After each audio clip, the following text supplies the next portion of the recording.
નમસ્કાર આંગણવાડી કર્મચારી બહેનો, સ્વાગત છે તમારું આપણી આ યુટ્યુબ ચેનલમાં જેનું નામ છે ગુજરાતી જીકેની જમાવટ. તો તાજેતરમાં જ આ રાજ્ય સરકારના કર્મચારીઓ, આંગણવાડી કર્મચારીઓ કે જેઓ છેલ્લા કહી શકાય કે 18થી 20 દિવસથી આંદોલન પર બેઠા છે, ધરણા કાર્યક્રમો કરી રહ્યા છે, તો સરકાર દ્વારા તાત્કાલિક આ કાર્યકર તેડાગર બહેનોના જે માનદ વેતનમાં વધારો કરવાને લઈ અને કેબિનેટ બેઠકમાં મહત્વપૂર્ણ નિર્ણય લેવામાં આવ્યો હતો. તો શું આગામી સમયમાં આંગણવાડી કાર્યકર બહેનો, તેડાગર બહેનોનું માનદ વેતન ₹24,000 થશે? તદુપરાંત તેમની જે મુખ્ય માંગણીઓ છે તે પ્રમાણે દર વર્ષે તેમાં 5% વધારો કર્મચારીઓને મળશે કે નહીં, તેને લઈ અને મહિલા અને બાળ વિકાસ મંત્રી દ્વારા મહત્વપૂર્ણ માહિતી જે તે જાહેર કરવામાં આવી છે. જાણીશું આજના વિડીયોમાં આપણે કર્મચારી બહેનો વિગતવાર કે દેશની કઈ રાજ્ય સરકાર દ્વારા પોતાના મહિલા અને બાળ વિકાસ વિભાગના નેજા હેઠળ કામ કરતા હજારો આંગણવાડી કર્મચારીઓ માટે જે છે તે મહત્વપૂર્ણ માહિતી જાહેર કરવામાં આવી છે, તેને લઈ અને વિડીયોમાં આપણે વિગતવાર ચર્ચા કરીએ. તો વિડીયોના અંત સુધી આ બહેનો બન્યા રહો અને જો ચેનલમાં તમે નવા સબસ્ક્રાઈબર હોય તો અમારી ચેનલને સબસ્ક્રાઈબ કરવાનું ભૂલશો નહીં. તો આંગણવાડી કર્મચારીઓના પગાર વધારાના તાજેતરના સમાચારની વાત કરીએ તો આપ સૌ જાણો છો તે પ્રમાણે આ રાજ્ય સરકારના 40,000 કરતાં વધારે આંગણવાડી કાર્યકર અને તેડાગર બહેનો છેલ્લા 18 દિવસથી કહી શકાય 18-19 દિવસથી તેઓ હડતાલ ઉપર બેઠા છે, ધરણા કાર્યક્રમ કરી રહ્યા છે અને તેમની મુખ્ય માંગણી એ છે કે તેમને આંગણવાડી કાર્યકર બહેનો, તેડાગર બહેનોને જે માનદ વેતન છે તે ₹24,000 ઓછામાં ઓછું કરી આપવું જોઈએ. તદુપરાંત તેમને દર વર્ષે 5% વધારો પણ આપવો જોઈએ. તો રાજ્ય સરકારના મહિલા અને બાળ વિકાસ મંત્રી દ્વારા જે છે તે આ બાબતને લઈ અને સંપૂર્ણ માહિતી જાહેર કરવામાં આવી હતી. તો શું આંગણવાડી કાર્યકર બહેનોનું માનદ વેતન 24,000 થશે? તેમને દર વર્ષે 5% વધારો મળશે કે નહીં? અને આંગણવાડી કાર્યકરોના માનદ વેતનમાં જે વધારો કરવાને લઈ અને સરકારે કેવી તૈયારીઓ આથરી છે તેને લઈ અને આગળ વાત કરીશું. તો વાત કરીશું ઉત્તરાખંડની. તો ઉત્તરાખંડ સરકારના સામે ઘણા લાંબા સમયથી આંગણવાડી કર્મચારીઓ આંદોલન પર બેઠા છે, ત્યારે આંગણવાડી કર્મચારીઓ લાંબા સમયથી માનદ વેતનમાં વધારાની માંગ કરી રહેલા આંગણવાડી કાર્યકરો અને તેડાગરોને ટૂંક સમયમાં મોટી ભેટ મળવાની છે. હકીકતમાં ઉત્તરાખંડ રાજ્ય સરકાર દ્વારા ગત રોજ માનનીય મુખ્યમંત્રી શ્રી પુષ્કરસિંહ ધામીની અધ્યક્ષતામાં મળેલી કેબિનેટ બેઠકમાં રાજ્ય સરકાર દ્વારા આંગણવાડી કાર્યકર અને તેડાગરોના માનદ વેતનમાં વધારો કરવાની તૈયારી કરી રહી છે તેવો પ્રસ્તાવ જે છે તે મંજૂર કરવામાં આવ્યો છે. એવું કહેવામાં આવી રહ્યું છે કે મહિલા સશક્તિકરણ અને બાળ વિકાસ વિભાગે આ સંદર્ભમાં એક પ્રસ્તાવ પણ તૈયાર કર્યો છે, જેને ટૂંક સમયમાં અંતિમ સ્વરૂપ આપવામાં આવી શકે છે.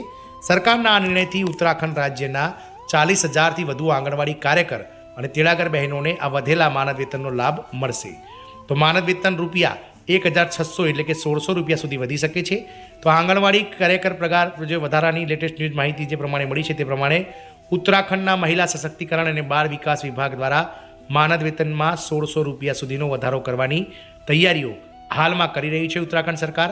હાલમાં રાજ્યમાં આંગણવાડી કાર્યકરોને ₹9,000 સુધીનું માનદ વેતન ચૂકવવામાં આવી રહ્યું છે. હવે જો સરકાર તેમના પગારમાં ₹1,600નો વધારો કરે છે તો તેમને દર મહિને હવેથી ₹10,600 પગાર ચૂકવવામાં આવશે. નોંધનીય છે કે આંગણવાડી કાર્યકરો ગત 14 નવેમ્બરથી તેમની પડતર માંગણીઓને લઈને વિરોધ કરી રહ્યા છે. ₹24,000 માનદ વેતનની માંગ. તો આંગણવાડી કાર્યકરોની માંગ છે કે તેમને રાજ્ય સરકારના કર્મચારીનો દરજ્જો આપવામાં આવે અને જ્યાં સુધી તે ન થાય ત્યાં સુધી તેમનું માનદ વેતન હાલમાં જે ₹9,300 મળી રહ્યું છે તેને વધારીને ₹24,000 કરવામાં આવે. તેઓ આંગણવાડી કાર્યકરોને ખાલી સુપરવાઇઝર પદ માટે બઢતી એટલે કે પ્રમોશન પણ આપે, નિવૃત્તિ પછી પેન્શનના લાભ આપે અને મહિલા કલ્યાણ ભંડોળમાંથી એકંદરે નિવૃત્તિ સમયે ₹5 લાખ સુધીની જે છે તે રકમ આપવાની માંગ કરવામાં આવી રહી છે. કાર્યકરોનું કહેવું છે કે જ્યાં સુધી સરકાર લેખિત ખાતરી અથવા આદેશ જારી ન કરે ત્યાં સુધી તેઓ જે છે તે આ વિરોધ જે છે તે ચાલુ રાખશે. ગત રોજ મુખ્યમંત્રીશ્રીની અધ્યક્ષતામાં મળેલી કેબિનેટ બેઠકમાં આ પ્રસ્તાવ તો મંજૂર થઈ ગયો છે, પરંતુ સરકાર દ્વારા ઓફિશિયલી પરિપત્ર ન કરાય અને જ્યાં સુધી લેખિતમાં જવાબદારી ના અપાય ત્યાં સુધી આ જે છે તે આંદોલન ચાલુ રહેશે. તદુપરાંત કર્મચારીઓની અન્ય માંગણીની વાત કરીએ તો દર વર્ષે 5% વધારો નિશ્ચિત. તો બીજી તરફ 2024માં સરકારે આંગણવાડી કર્મચારીઓ, આશા વર્કર્સ અને ભોજન માતા એટલે કે જે મધ્યાહન ભોજન કર્મચારીઓ છે તેમના સમસ્યાઓના નિરાકરણ માટે તાત્કાલિન અધિક મુખ્ય સચિવ આનંદ વર્ધનની અધ્યક્ષતામાં એક સમિતિની રચના કરી હતી. આ સમિતિએ અનેક મુદ્દાઓ પર વિચાર કર્યો અને બેઠકો યોજી. રાજ્ય આંગણવાડી કર્મચારી સંઘના રાજ્ય પ્રમુખ સુશીલા ખત્રીએ જણાવ્યું હતું કે સરકારી બેઠકમાં નિવૃત્તિ પર ₹1 લાખની એકમ રકમ આપવા માટે સંમતિ દર્શાવવામાં આવી હતી. દર વર્ષે આ રકમમાં 5% વધારો કરવા પર પણ સરકારે સંમતિ દર્શાવી હતી. સુપરવાઇઝર પદ માટે ટૂંક સમયમાં અરજીઓ પણ મંગાવવામાં આવશે તેવું પણ તેમણે કહ્યું હતું. તેમણે ઉમેર્યું હતું કે રાજ્યમાં આંગણવાડી કાર્યકરો અને સહાયકો એટલે કે તેડાગરો ખૂબ જ ઓછા માનદ વેતન પર કામ કરી રહ્યા છે. 2021માં છેલ્લે માનદ વેતનમાં વધારો કરવામાં આવ્યો હતો, પરંતુ હવે આ માંગણીઓ પર નક્કર કાર્યવાહી જરૂર છે અને 5 વર્ષ જેવા સમયગાળા સાથે આ પગાર વધારો પણ જરૂરી છે. મહિલા સશક્તિકરણ અને બાળ વિકાસ મંત્રીએ મહત્વપૂર્ણ માહિતી આપી. તો ઉત્તરાખંડ સરકારના મહિલા અને સશક્તિકરણ અને બાળ વિકાસ મંત્રી રેખા આર્યએ જણાવ્યું હતું કે આંગણવાડી કાર્યકરો વિભાગનો પાયો છે, જે ઘણી યોજનાઓના અમલીકરણમાં મહત્વપૂર્ણ ભૂમિકા ભજવે છે.